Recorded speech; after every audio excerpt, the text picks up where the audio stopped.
Welcome to the Twist News. I'm Erika Grey. And I'm Don Pravda. Welcome. And today we're in Zurich, Switzerland. We're actually in Switzerland. Yes, the financial I can capital. barely believe it. Yes, the financial capital of the world. Magnificent city. And there's a As we're good reason. Overlooking the river and the banks, and the Alps are in the background to our left. What a special time in our lives. And we're in Zurich for a good reason. And that's because we were just in Brussels not too long ago. And we want to talk about Brussels while we're here in Zurich, because the last place that anyone's going to want to be is Brussels. However, let's give them credit for the waffles and the crepes and the ice cream and the beer, which we don't drink, by the way. We don't drink beer. And the chocolate is fantastic. Chocolate is unbelievable. But, Don, what was your impression of the European Union headquarters? Don had not seen Brussels, and neither had I. It was our first time going to the Berlaymont and seeing the EU headquarters. And part of the reason that we're here is because the last place we wanted to be after entering Brussels was Brussels. Well, we were there, and I must tell you, the area of the government is larger than Capitol Hill. It's an enormous complex, and a certain, maybe even a darkness to it, sort of a Star Wars feeling. You've entered this empire. However, perhaps they think differently, but we're certainly aware, Erika, that the future of the world is going to be determined in this area. And we're reminded when you're in Europe, there's a big election just a year, almost to the day, in May next year. The EU president will be elected. And in Brussels. So we're going to talk a little bit more about Brussels, because frankly, Don, I was very shocked, because I expected a more sophisticated city, not a city that looked like it was dirty, old, creepy, weird. Well, how about the weird factor of Brussels? Brussels has got to be the weirdest city in Europe, and we've been to many of the cities in Europe. It had old world charm. You just can't say everything was terrible. It's just a different feeling.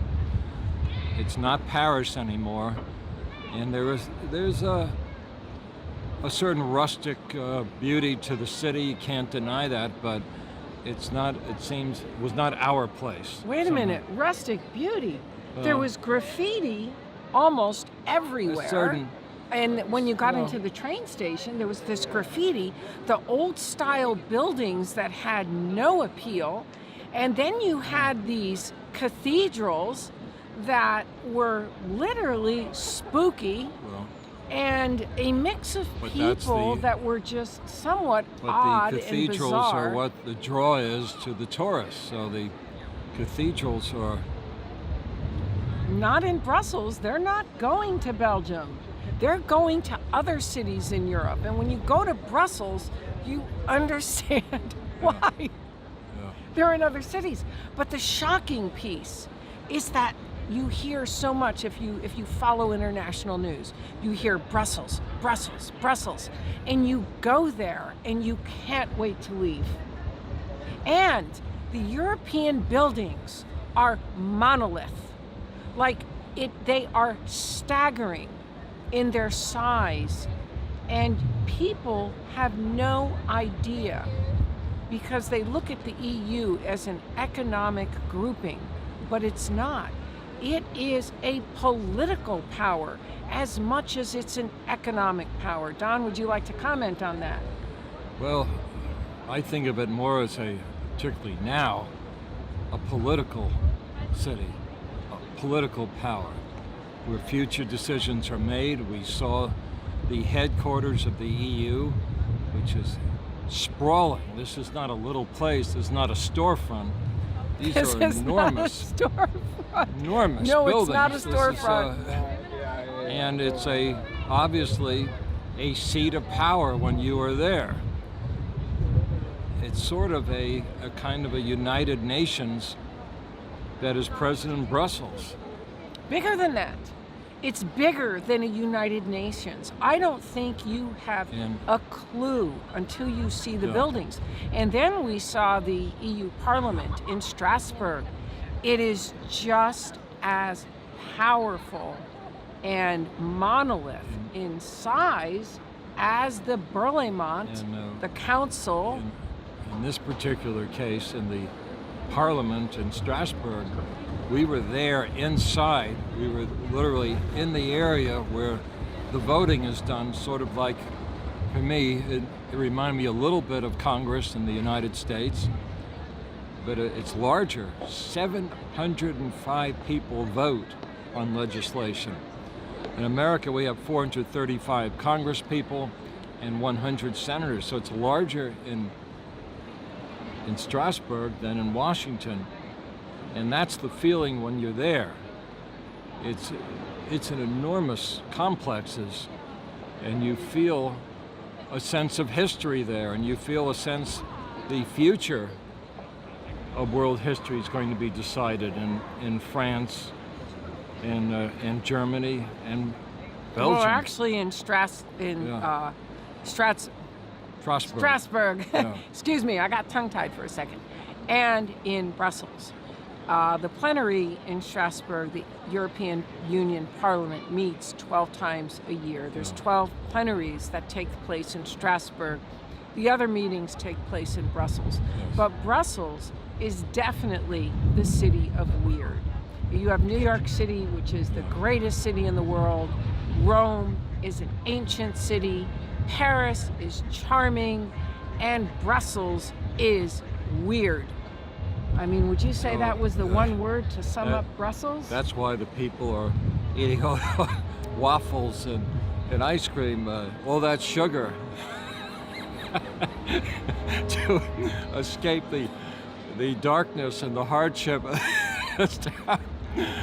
And you mean the creepiness of the city? The chocolate. Let's not forget you the mean chocolate. Like Brussels is the stuff that nightmares is made of? You're walking around. I want another piece of chocolate now. And pass me the hot chocolate and ice cream. Yeah, so Brussels is definitely a creepy city. It is the city of weird, and it is the seat of the EU headquarters. I have a feeling they're not going to invite us to this town now. The mayor won't be inviting us. How about there's more UFO sightings in Belgium and in Brussels? I believe it's in Belgium, but probably in Brussels than anywhere else. And you can see. I don't think they had a lot to say. We don't have any recordings, but we have stories. And this is why we're in Zurich, reporting Zurich, on Brussels, because this is a lovely city. I want to give you magnificent city. So we'd rather be reporting about Brussels in Zurich than remaining in Brussels any longer than we had to. And that is what Brussels, so you're going to hear a lot in international news. Brussels, Brussels, Brussels, especially as we report on the European Union, or we play various news clips. And we just want to let you know that our impression was that it's this creepy city of weird. The EU buildings are monolith and powerful. Don, how did seeing Brussels and the EU Parliament in Strasbourg change your opinion of the European Union? The change is when you see these grandiose buildings and you see the kind of territory they occupy, and once you're there and you're inside the buildings, you know that this is a very serious group. This is somehow we hear very little about we don't hear much about the Parliament. In fact, when you come right down to it, mention these countries, France or Germany or Holland, we hear very little about them actually, more about London, I would say, and more about Mr. Macron in Paris and in that government, but EU, very little, so it's kind of shocking how big it is and how many people are part of it.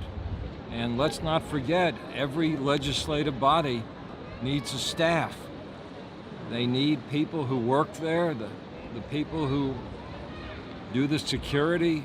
It's just like Capitol Hill. Everybody has a legislative person who's been elected to their Congress. They have staffs, they have committee rooms, they have hearings. This is an enormous body of legislature, an enormous complex. Would you say, Don, that these buildings are bigger than a New York skyscraper, Yes. the Brillimont? Yes, they are. But not as maybe, not quite as tall. not quite as tall, but- but you have to see how spread out these buildings are and tall. Maybe not as tall as a Manhattan skyscraper, but they're more actually substantial than one of those skyscrapers. Well, and don't forget, when you're in Washington now, it's not only Capitol Hill. I mean, Department of Justice, Department of the Interior, Department of Agriculture. You have these enormous legislative buildings, government buildings, and likewise, that's what we just saw. It's a complex. It's not a row house like Baltimore. This is big time, major leagues, and we have no doubts about that. Well, how about all of the talk through the last decade that the European Union was going to fall apart? We don't see that or hear that as much anymore. Not at all. And would you say that 5 years ago, Don, based on those buildings, which have been up for some time, would you say that the EU is going to fall apart, or No. was going to fall apart 7 years ago Absolutely or not. 8 years ago when it was reported? No, absolutely not. Not only not falling apart. Would you say that Major from seeing the election is buildings, there's a big, huge misconception about the European Union? Absolutely. Would you It's say? not small, it's big, it's competitive, it's real, and it's not going anywhere. It's staying. Would you Not say going. It's that the EU is an empire? absolutely. That's what Manuel Barroso, former Commission President Manuel Barroso, stated. The EU is an empire. And you can clearly see it, and you can feel the power of this empire just in those buildings. How about in Strasbourg, when we were taking the little tour? And what was your reaction when part of the tour had the European Parliament building? Well, let's just say the EU is not really on the tour. It's almost like something you wave to the building. It's not a big part of their tour. It's a small part, except you see it in the background on the tour, and that's all there is. And it almost, the buildings We were inside. actually don't match the city. Like the Yeah, city is very right. quaint. Right. It's got German architecture, between the German and French architecture, a lot of German in that part of the city. It was upscale for its time. It is beautiful and quaint and lots of antiquity. And then you have this mammoth modern building in the form or the architecture. It was designed to be like a modern Tower of Babel. Sort of reminds you of the movie Star Wars, when you enter, you're no longer in the Empire of Light, you're getting closer to the Empire of Darkness.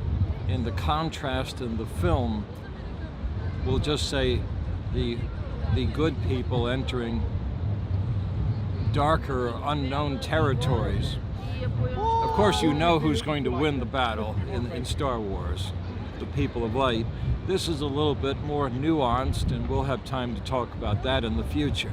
Well, I felt that the Brussels felt like the Twilight Zone, and it was almost this land of bizarre. Even when you're in the Grand Place at night, Yeah. it's almost like you're a small thing, and you're a figure in a giant dollhouse. It's like you could see that Disney probably borrowed It was from. a lot of fun. People enjoyed themselves in the Grand Place, but we had beautiful. some. Yeah, That's oh, probably absolutely. the most beautiful That's, part of that's Brussels, the Grand Place. I think the best part, and actually, people are very excited about being there. They're from different parts of the country, and then there's the regular people from Belgium who simply enjoy it.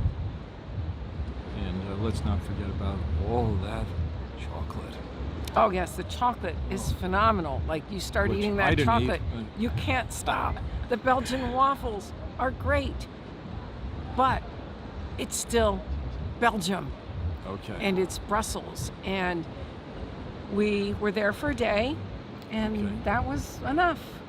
Okay. That was enough. Now We saw the Brillemont, Yes. and we're in magnificent Switzerland now, and we're heading to Italy. yes, Hey. we're going to be at the Vatican and reporting also from possibly reporting from the Vatican, but it might be a bit too busy to do so. But also with the Parliament, the EU Parliament now. I was there 4 years ago, and it has changed dramatically. There's lots of security. Almost the buildings have expanded. There's more, and it's a very secure complex. It wasn't like that as much before. There weren't the levels of security that there are now. And we noted Don noted the noble aspects of the European project. The noble. Absolutely. The goals, noble. The goals really founded by two women, in fact, two Jewish women, Louise Weiss and yes. Simone Weil. Well, actually, they were part of the European Union.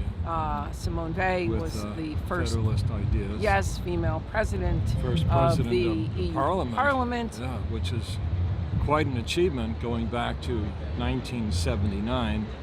But And while these- its goals are wonderful, the unity and despite diversity and preventing war on its soil again, there's almost this same mistake that the United States has been making, which is our democracy is so great, we're now going to export this everywhere.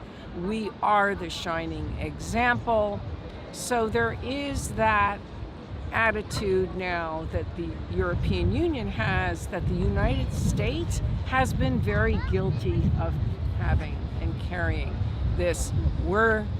Our way is the best way. We are number one. We are now going to export this to the world.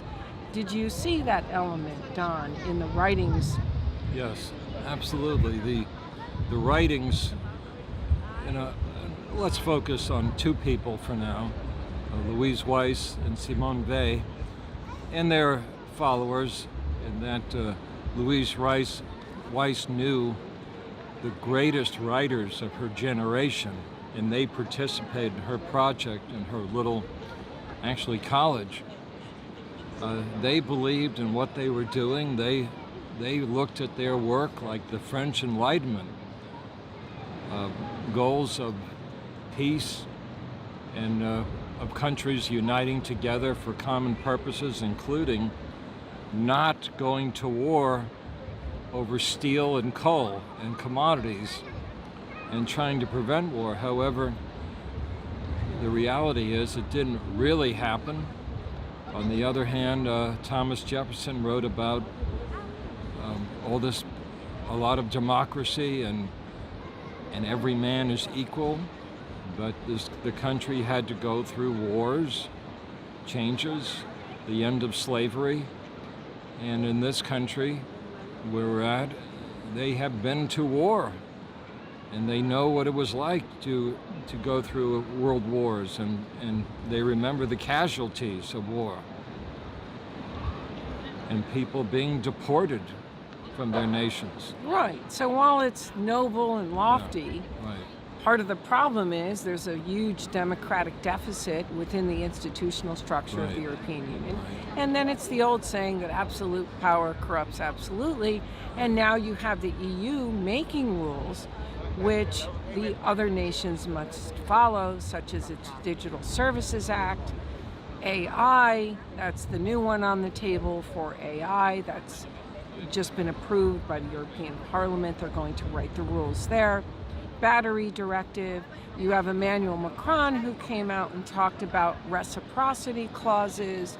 So now it's going to be their brand of democracy, and you have certain countries like the Visegrad countries that are not in agreement with the brand of democracy.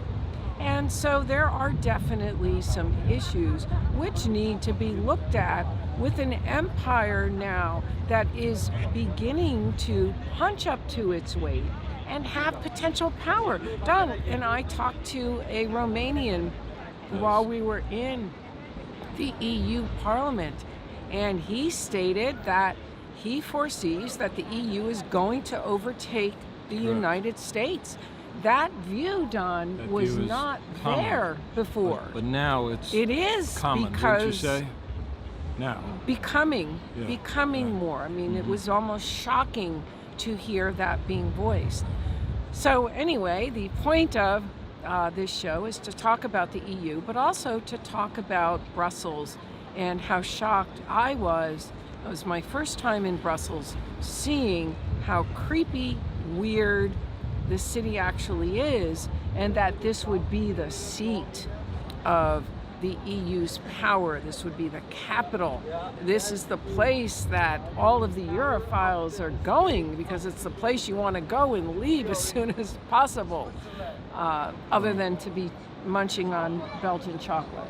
Which they deserve credit. Which they for their deserve for going into the city of weird. And so, creepy city. It's no surprise that the UFOs are flying over this may the city. nice people there bring us back, the good people.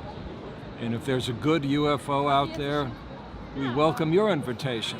Besides the city of weird, this is where this empire and the buildings almost are in contrast, but of the city, but at the same time, they're part of this city of weird, and how powerful that these buildings actually are. So anyway, this has been our broadcast from Zurich, Switzerland. We're going to sign off just giving you a lovely view of this city. We would rather not show you Brussels because we don't think you want to see it. We wanted to get out of it. And I'm going to say hello to my friends in Antwerp. And they're doing very well in Antwerp, by the way. And the people there love France. so we're going to sign off, but as we sign off, I'm going to give you a lovely view. So stay tuned till next time as we report. We just wanted to report today on the creepiness of Brussels and how shocking it is that this is the EU headquarters, and in summing up, the powerful buildings that already exist. This is not an economic grouping. That is a huge misconception. This is political. Anyway, stay tuned till next time and enjoy this lovely view of Zurich.